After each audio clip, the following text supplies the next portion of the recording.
સુરતમાં સોનમ વાંગચુકના સમર્થનમાં વિરોધ કલેક્ટર કચેરી વિદ્યાર્થીઓ અને સ્થાનિકો દ્વારા વિરોધ કરાયો। ધર્મેન્દ્ર પ્રધાનના રાજીનામાની માંગ કરાઈ, સાથે જ સૂત્રોચ્ચાર કરવામાં આવ્યા। કલેક્ટર મારફતે વડાપ્રધાનને આવેદનપત્ર અપાયું।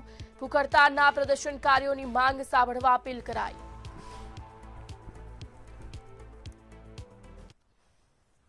सूरत शहर में सूरत कलेक्टर कचेरी खाते मोटी संख्या में कोकरा जनता पार्टी के कार्यकर्ताओं उपस्थित है।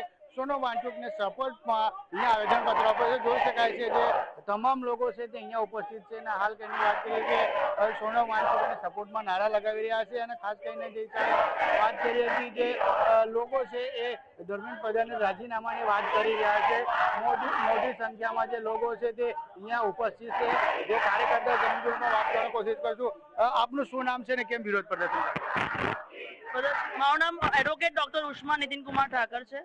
મારું આખરી I am just joining them because અમે પાર્લામેન્ટ તો જઈ શકશું નહીં ત્યાં સુધી, એટલે એટલીસ્ટ અહીંયા જઈને વી કેન આપણે એ લોકોને સપોર્ટ કરી શકીએ છીએ, કારણ કે ફંડામેન્ટલ હ્યુમન રાઇટ છે એજ્યુકેશનનો। એના માટે ગવર્મેન્ટે રિસ્પોન્સિબિલિટી લેવી જોઈએ। આવું કંઈ પણ પેપર લીક થયું હોય તો એ લોકો ગવર્મેન્ટે આગળ આવીને કંઈક કરવું જોઈએ। એટલીસ્ટ ડાયલોગ તો કરો। વ્યક્તિ આટલું ભૂખો મરવા પડેલો છે, કોઈ કંઈ પડી જ નથી। આટલી આધુનિકની બેદરકારી તો નહીં ચાલી શકે ને। ઇનસેન્સિટિવ અપ્રોચ, પાછું લાઠીચાર્જ થાય છે। આવું કેમ થાય છે? સાંભળો ને, શાંતિથી વાત કરો ને। એ બી માંગ શું છે? દિલ્હીમાંથી એ લોકો સંસદ ઘેરાવ કરવાના છે, અહીંયા શું માંગ લઈને પહોંચ્યા? બસ અમે ખાલી સપોર્ટ કરીએ છીએ। ત્યાં માર્ચ થયેલી છે એ વાતનો અહીંયા ખાલી સપોર્ટના અનુસંધાનમાં અમે અહીંયા આવ્યા છે। We are supporting the protest from Surat. That is the only. Support में सूरत कलेक्टर कचेरी पहुंचा है। मोटी संख्या में जो लोग यहाँ उपस्थित है। खास करके बात करूँ शू नाम से आप शू विरोध करो? कहकशा नाम है मेरा। क्या विरोध क्यों करे?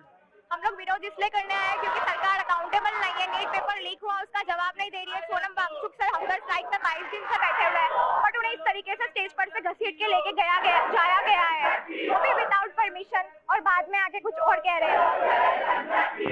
आपનું શું નામ છે ને જે સપોર્ટમાં કે વિરોધમાં રેલી લઈને આવ્યા છે કલેક્ટર કે શું આખી મામલો છે ને શું માંગ? मेरा नाम सिविल हॉस्पिटल है। मेरा नाम महर्षि त्रिवेदी है। हमारी मांग यही है कि जो हमारा एजुकेशन मिनिस्टर है धर्मेंद्र प्रधान, उनके अंडर में पिछले 5 साल में 50 से ज़्यादा पेपर लीक हुए हैं। हमारा यही कहना है कि उसकी जवाबदेही उनकी बनती है, और वो जवाबदेही के अंडर में कोई भी अगर इंसानियत वाला इंसान होता तो अगर करोड़ों बच्चों की लाइफ रिस्क पे आ रही है उनकी वजह से, 21 बच्चों ने सुसाइड कर लिया है। वो हमारे जूनियर होने वाले थे, वो मेडिकल स्टूडेंट्स होने वाले थे। अगर 21 बच्चे सुसाइड कर रहे हैं तो उसकी जवाबदेही देते हुए वो अपना रेजिग्नेशन दे। और जो सोनम वांगचुक सर का इलीगल डिटेंशन करके रखा है सफदरजंग हॉस्पिटल में, उनका इमीडिएट रिलीज करे और उनको जो उनकी मांगे हैं वो पूरी की जाए कि उनको प्राइवेट डॉक्टर चाहिए वो उनको मिले। बिल्कुल सोनम वांगचुक ने सपोर्ट में જોઈ શકાય છે। મોટી સંખ્યામાં જે લોકો બેનર અને પોસ્ટર લઈને પ્રદર્શન કરી રહ્યા છે। खास के बात करें भारतीय कलेक्टर महोदय અમે રજૂઆત કરી રહ્યા છે કે નહીં ચાલશે, ઘણી કોઈ તકરાર કરવાની અમે છે ને તમામ લોકો અહીંયા જે હાથમાં તિરંગા અને વાદ્ય લઈને ઝંડા લઈને કલેક્ટર સુધી પહોંચ્યા છે।